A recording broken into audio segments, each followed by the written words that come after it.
They know that Nnamdi Kanu's trial cannot go anywhere. And they know that if it is concluded, it is a problem. If it is not concluded, it is a problem. So they make it an open-ended trial so that they will look as if something is happening. But they are not interested in his trial. They are interested in holding him perpetually until people realize that that's what they are doing. And I realized that a long time ago. The problem is that everybody has become complacent about Nnamdi Kanu's freedom. They have allowed the so-called Southeastern leaders who are deceiving them to say, oh, we are negotiating, we will get this thing resolved, to allow them to calm down the restless people who should get him out. You are not going to get Nnamdi Kanu out of detention by negotiation. It's not possible. There is nothing too hard for me to do. A lot of people have been asking me since 2 years now, why did God did not allow Nnamdi Kanu to get freedom, to get Biafra? I have been saying it. The reason why God have never thought of giving Nnamdi Kanu and Igbo people Biafra is because a lot of Igbo people have the picture of Nnamdi Kanu in their houses. They are bowing down to him, calling him the God they can see. Nigeria is holding Nnamdi Kanu to ransom for his unity. The payment they are demanding for is absolute unity and loyalty, regardless of what they are doing to Igbos, yes, or they are doing to other Nigerians. Unless that ransom is paid, and that ransom is Nnamdi, or Nnamdi is rescued from the kidnappers. I think I want to say this because Nnamdi Kanu is my friend, and I've been in this court several times on his behalf. In fact, when I would come to this court in the past, they would attack me physically. Very true. I was attacked physically thrice. Just the reason I don't come to court anymore is that a federal high court judge actually gave an order that I cannot attend this trial.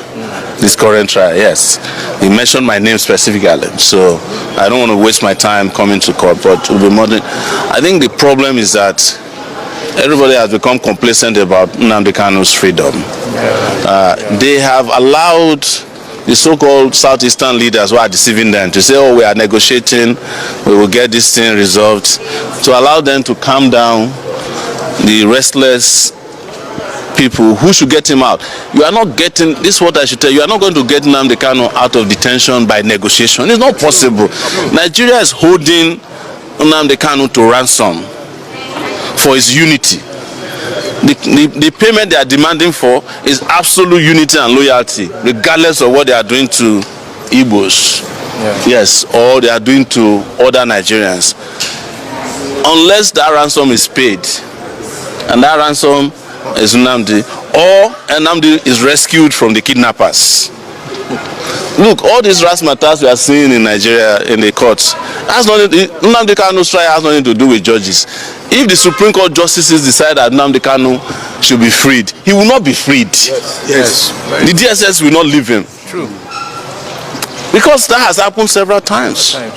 It's not matter for what they come to do in the courtroom is scripted drama. So that they will give an impression that, you know, they know that Nnamdi Kanu's trial cannot go anywhere. And they know that if it is concluded, it is a problem. If it is not concluded, it is a problem. So they make it an open-ended trial so that they will look as if something is happening. But they are not interested in his trial. They are interested in holding him perpetually until people realize that that's what they are doing. And I realized that a long time ago. In fact, when I met Nnamdi Kanu, I used to say, I met him in New York when I was on my way to Nigeria in 2019. At the time I got arrested for revolution now. And he was telling me, I've told this story several times, he said, Sowore, you are mad. How are you going to Nigeria at this time? They just tried to kill me in my father's house. And they killed 20-something people. I barely escaped. I said to him, and it came to pass, if they need you and they want you, wherever you are hiding, they'll come and get you. And that's what they did to him by going to Kenya. They abducted him. Till today, nobody can tell you how Nnamdi Kanu got to Nigeria officially. It was a kidnap, an international kidnap action. And you cannot cure that flaw in his trial. You can't go and kidnap somebody and bring him to court and bring him to trial. But they know what they are doing. So I hope that those who are his supporters and Nigerians who believe in justice will understand that is what he's about. He is a prisoner, not, you can say prisoner of conscience, of course he is, but he's a prisoner to the Nigerian project. The desire to keep Nigeria one, united, undividable. That is his crime. And those kind of crimes are not for trial. You can't get a court of law to convict him for that because it's not a crime. Of course. Right. And that's what we tell people all the time. If you see all these razzmatazz going on, the judge from day one already know that I didn't commit a crime. In this case that we came to today, Justice Liman knew that there was no crime committed by calling the IGP illegal because it's illegal. Yes. The issue to be resolved is very simple. You cannot lead the police if you are not in the police force. It's as simple as that. Otherwise, I'm qualified to be IG then. Yes, sir. Throw it open. Let anybody apply for it. Then you can make MC Oluomo the IGP of police. We won't complain. You understand? It is just like saying, look, judges are entitled to spend how many years now? 70 years as judges. We don't have a problem with that because that has been done. But if you go and bring a retired judge to come out, I won't. If I'm brought before him, I won't answer to him because I say, sir, you are no longer a judge. You have retired from the civil service. So that is the issue they cannot cure. So the judge who accepted that knew that there was no case against me, but they are interested in one thing and one thing only: my international passport. I had achieved that for them. After that, come today, come tomorrow. Why they figure out other things to do to Sowore.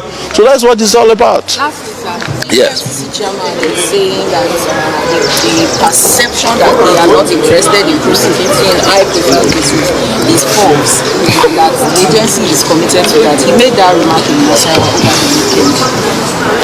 The EFCC chairman knows that it is time to replace the eagle in EFCC with a dove. Or a chicken. No, a dove is harmless. No, yes. Chicken can be aggressive sometimes. Yes. No, if you go to a chicken and try to mess with the chicken, they will fight. But a dove doesn't fight. They should just replace the logo of EFCC with a dove. Let everybody move on. That's a simple thing. The EFCC no longer handle high-profile cases. They can't. The high-profile people have already captured the EFCC. So the EFCC is incapable of handling any this same chairman of EFCC told us that if Bello was not arrested, he will resign. Bello was never arrested. Bello decided after he has gone around and played and gone on vacation, came back to come and play, and he's back on the streets. Everybody is kneeling down for Bello, who is undergoing trial for. Bello is back on doing his third term in Kogi State. So what are we talking about? So, but EFCC chairman must give speech. The media must report it. That's what you guys are supposed to do. But my advice once again is that the eagle must be replaced with a dove. There's a legal problem in Nigeria. That's why they're holding Nnamdi Kanu. What's your take on for asking for detention? In any way, rehabilitating Boko Haram commanders. He said 120,000 of them have surrendered with foreign currency in their hand. And you have rehabilitated them.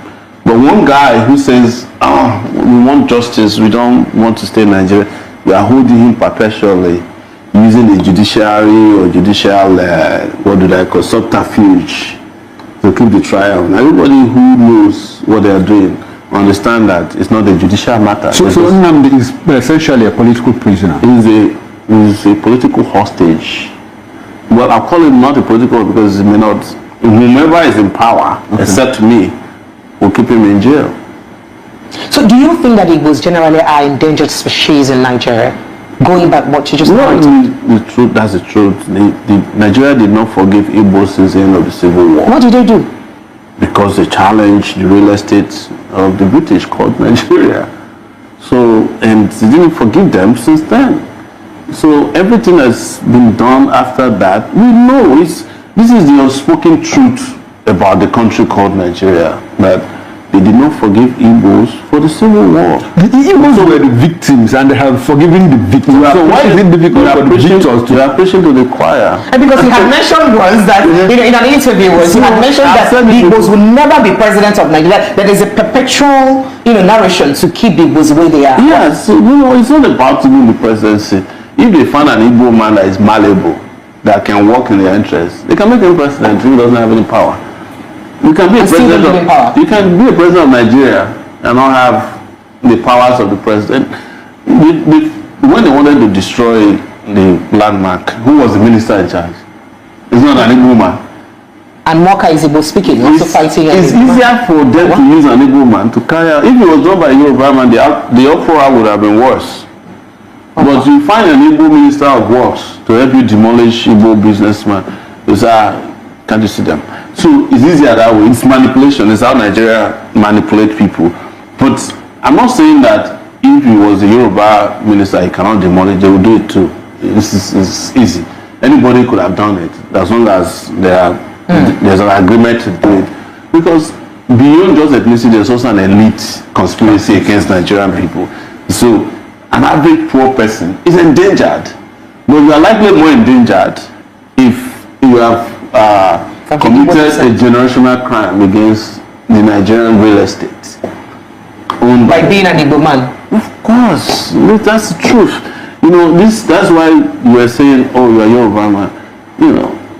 If based on what I say, they even tell me I'm not Yoruba enough. But I'm of mixed heritage. There's a part of me that is Ijo. Okay. But we are the Ijo speaking Yoruba. So the Yoruba speaking Ijos in Ondo State. Okay. So they call us Ijo Apoy. Ilaje area. No, it's Ilaje. So we're next to Ilaje. Okay. But my great grandparents came from Yoruba side of things. But the stream that Sowore is named after is in Ijebu water side. Because that's how they came. So, but I don't speak to people based on ethnicity. I don't define myself based on my ethnic heritage, even though I do not deny it. But because it underlies our humanity to be assigned an ethnic position before you can be respected. Are you getting my point? Or before your views can carry on, so you have to be a Yoruba man, and then it was So we've had Rwanda. We've had Rwanda manage the same ethnic issue in their country with the Hutsi Tutsi thing after years of genocide. Are you sure they managed it? Well, to a reasonable extent. They manage it through genocide. And Nigeria after genocide management. So this is what you should understand. Okay. Nigeria also managed the Igbo problem through genocide. 4 million Igbos. I was coming to that. Is that not genocide? But you know the problem I have sometimes even with some of our people is that the same people who shot and killed them are more popular in their midst than those who support their rights.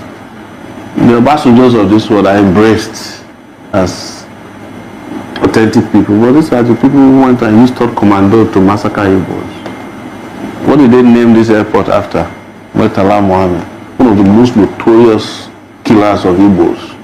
Buhari, they kill Igbos. Danjuma, they kill Igbos. Gowon, they kill Igbos. But they even love them more than they love those of us who are fighting. People challenge me that they hate me because I support Nnamdi Kanu, and I said, so be it, because I know that I'm supporting justice, and I cannot support injustice because I want political favors from a country. If you want to keep carrying out genocide of political nature or continuation of it, you can go ahead. Keep voting for the criminals who are perpetrating it. Let the let the forest be voting for the acts because the handle is from one of them. Okay. I said something. I'd like you to touch more on it. I mean, the Igbos were the victims. Now they are forgiving the victors. There is no place you don't find the footprints of Igbos across the length and breadth. That's why I say you are preaching to the choir. It's not, Igbos are not only in Nigeria, they are all over the world. I went to Alabama in the US, and the only pharmacist there is an Igbo man. Selma, Alabama. You've heard about Selma? Yeah. It's one of the homes of the civil rights movement, where they cross that Petra Bridge. Exactly. Igbo man is there. Most likely that's what you find in every community in the US. Igbos are distributed all over the world. There's this urban legend that if Igbos cannot live in a place, the place is not livable. There was a time a New York Times reporter came to Gamboru Gala after Boko Haram sacked the place. The only person they found there who was not a Boko Haram member was an Igbo pharmacist. So what are you doing here? He said, well, somebody has to treat them. He was that courageous not to stay there. So I'm saying all these things so that you can understand that I understand probably more consciously better than most people do. And that informs the reason I can speak categorically about the victimization of Igbo. Otherwise, it is a taboo. Politically, it is incorrect to say that Igbos are victimized by an average Nigerian. Okay. All right. So let's because nobody wants to hear the truth. And when you say, if somebody is watching Nigeria, they say, Sure, what's your problem now? Leave these Igbo people alone. You understand? That is the truth. But I cannot, my conscience cannot allow me to accommodate the genocide of 3 million people, 4 million people, and then the continuation of that denunciation of their existence through persecution, in which the Nigerian state is carrying out, either through landmark or Nnamdi Kanu, or look, I told a story. I think it was on a Honest Punch that in this country, there was a time they were beheading Igbos, putting their heads in calabash and putting on the trains going east. Do you think that's what's happening in the East right now? Speaking about militarization of the East. Program, you understand? And that's why they're doing it. It's what they're doing. When we did August, what did we ask for? Demilitarization of the East and release of Nnamdi Kanu was one of our demands. But it was the most denounced demands, even by human rights people. They told us, no, don't include Kanu in your demands. Otherwise, we will not join you. Because Nigeria has been made to believe that a crime committed against Igbo doesn't fall under human rights abuse. So let's speak about that crime against Igbo, because a popular, I think I read in your paper recently. And unfortunately also, the Ohanese people said they should not join the protests, that they are negotiating with Tinubu. They even said that he will release him for Christmas gift, as if he's a Christmas goat. Oh, Jesus. All right, so speaking about this militarization of the Southeast, recently I read in your platform, a popular media mogul, one of the media platform in Lagos State, was dehumanized in the Southeast. He was traveling through Anambra State to Asaba Airport, and he was accosted. He and about 3 DSS officials were accosted by military personnel who dehumanized them, told them to lie on the floor, in fact told them they were going to shoot at them, told them that they were IPOB. Do you think there has been accusations that most of the people killed in the Southeast in the guise of IPOB are really not IPOB? Do you think that this is exactly what's happening? Burning down villages, Nigerian army. They are burning down villages that if you are 17 years old in the East, when you carry any kind of hairstyle and you run into a military checkpoint, you're automatically targeted. It's profiling. Oh, wow. You understand? But go to Katsina. Listen to this before we end this broadcast. The government in Katsina said a whole local government with tons of bandits have only 5 policemen in their area. They have only 1 vehicle, no military. But there are bandits all over the place.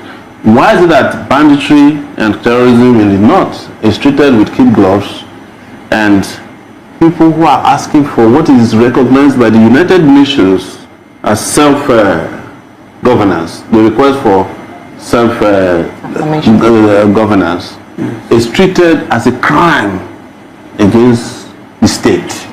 But terrorism is not treated the same way in the East. I traveled in the northern part of Nigeria during the election in 2019 and also in 2023. You can drive all the way from some of the most, bandits havens. Dangerous points. Dangerous points. And there will be no policeman or army on the way. Okay. But you cannot travel in the east today. Is 1 kilometer, 1 military battalion. Unfortunately, that is what it is. Before we can I ask you a personal question? Go ahead. You have we have spoken a lot here, and you are more like a repetition of speaking truth to power. Sowore, do you fear for your life? It's too late. You know, my life had been taken several times to the point that all I'm dedicated to is living my life one day at a time. And the reason is this. When I was leaving the university, I did not know, I left the university at the age of 24, 25. I did not know that I would make it up to 30. So I used to say at that time that I was living on borrowed times. I'm 54 now.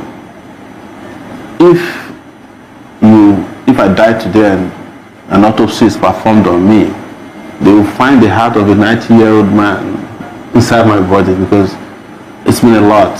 My heart has carried a lot of pain and anguish, but I've carried on, and as a result, I cannot be afraid of my shadows when people who didn't even do half of what I've done have died of preventable diseases, some malaria. So people like me are lucky.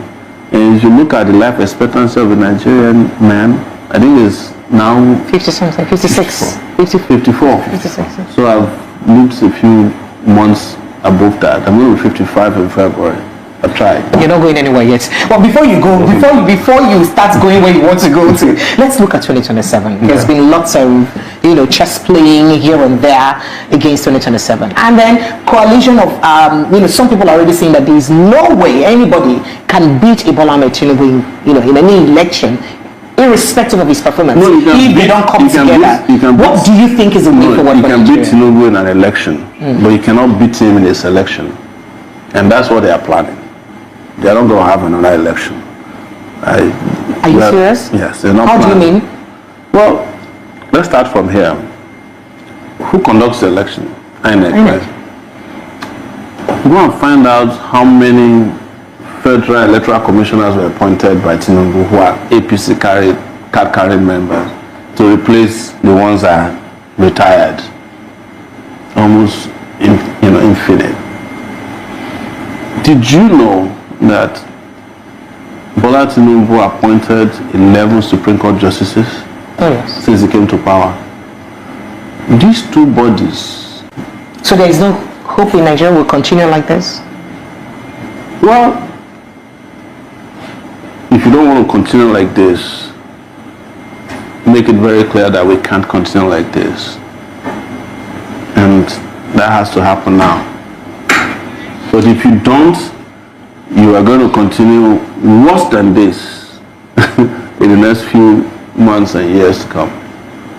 Because they have already decided the next selection.